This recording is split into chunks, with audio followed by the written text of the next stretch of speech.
प्रश्न खालिस्तान किसी भी पदार्थ का वह माप है जिससे परमाणुओं को व्यवस्थित किया जा सकता है। उत्तर पारगम्यता।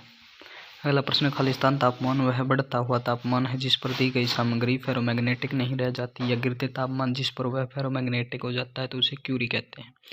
अगला प्रश्न 200 एम्पीयर टर्न प्रति एम के चुंबकीय क्षेत्र के 2 सेंटीमीटर लंबाई के वायु अंतराल के चुंबकीय संभावित अंतर क्या होगा, तो यह होगा 4 AT। अगला प्रश्न है चुंबकीय क्षण M क्या एक आयताकार चुंबक को समान लंबाई के 2 टुकड़ों में काटा जाता है, प्रत्येक टुकड़ों का चुंबकीय क्षण क्या होगा, तो यह होगा M/2। अगला प्रश्न है चुंबकत्व का एक चुंबकीय पदार्थ से दूसरे चुंबकीय पदार्थ में स्थानांतरण को क्या कहते हैं, तो यह कहते हैं चुंबकीय प्रेरण। अगला प्रश्न है यदि किसी कुंडली में धारा की दिशा उल्ट दी जाती है तो चुंबकीय क्षेत्र की ध्रुवता उल्ट दी जाती है।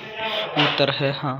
प्रश्न चुंबकीय आघूर्ण कैसी मात्रा है, तो यह है वेक्टर मात्रा। अगला प्रश्न है कीपर का उपयोग किस लिए किया जाता है, तो फ्लक्स के लिए, एक बंद पथ प्रदान करने के लिए। अगला प्रश्न खालिस्तान धाराएं अपना एक चुंबकीय क्षेत्र उत्पन्न करती हैं जो मुख्य चुंबकीय क्षेत्र का विरोध करती है, तो ये होती हैं बॉवर धाराएं। अगला प्रश्न है चुंबकीय रेखाएं की कुल संख्या को चुंबकीय किसके रूप में जाना जाता है, तो चुंबकीय फ्लक्स के रूप में जाना जाता है। अगला प्रश्न चुंबकीय सर्किट की अनिच्छा चुंबकीय प्रवाह की लंबाई चुंबकीय क्षेत्र को प्रस्तुत पारानुभागीय क्षेत्र और सामग्री के चुंबकीय गुणों पर निर्भर करती है जिसमें चुंबकीय क्षेत्र उत्पन्न होता है, तो उत्तर है हाँ। अगला प्रश्न जिस मार्ग या पथ से चुंबकीय प्रवाह होता है उसे खालिस्तान सर्किट कहा जाता है, तो उसे कहते हैं चुंबकीय सर्किट।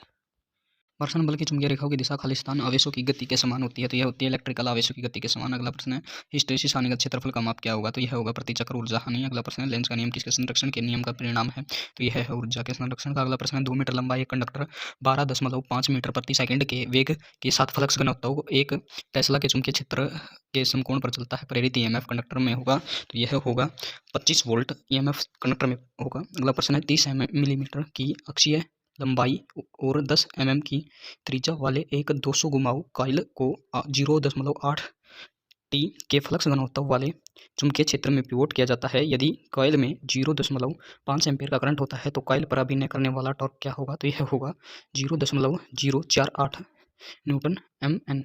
अगला प्रश्न विद्युत चुंबक में 50 फेरे हैं और कुंडली में से 1 एम्पीयर की धारा प्रवाहित होती है। यदि चुंबकीय परिपथ की लंबाई 200 mm है तो चुंबकीय क्षेत्र की ताकत क्या होगी, तो यह होगी 250 AT/m। प्रश्न एक प्राकृतिक चुंबकीय प्रवाह लौह अयस्क के रूप में द्वारा दिखाया जाता है जिसे क्या कहते हैं, तो यह मैग्नेटाइट के द्वारा दिखाया जाता है। अगला प्रश्न विद्युत मशीनों में लैमिनेटेड कोर का उपयोग कम करने के लिए क्या किया जाता है, तो भंवर धारा का उपयोग कम करने के लिए किया जाता है। अगला प्रश्न 2 लंबे समानांतर कंडक्टर 100 एम्पीयर ले जाते हैं, कंडक्टर 100 एम्पीयर करंट ले जाते हैं। यदि कंडक्टर 20 mm से अलग हो जाते हैं तो प्रत्येक कंडक्टर की लंबाई प्रति मीटर बल क्या होगी, तो यह होगी 0.1 न्यूटन। अगला प्रश्न खालिस्तान एक वस्तु है जिसमें एक चुंबकीय क्षेत्र मौजूद है जो या तो प्राकृतिक या मानव निर्मित है, तो यह है चुंबक।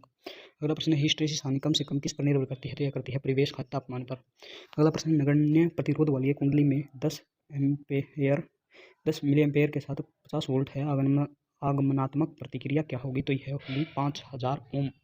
अगला प्रश्न है एक 300 mm लंबा कंडक्टर 10 एम्पीयर की धारा ले जा रहा है और 0.8 T के फ्लक्स घनत्व वाले चुंबकीय क्षेत्र के समकोण पर स्थित है, तो कंडक्टर पर बल क्या होगा, तो यह होगा 2.4 न्यूटन।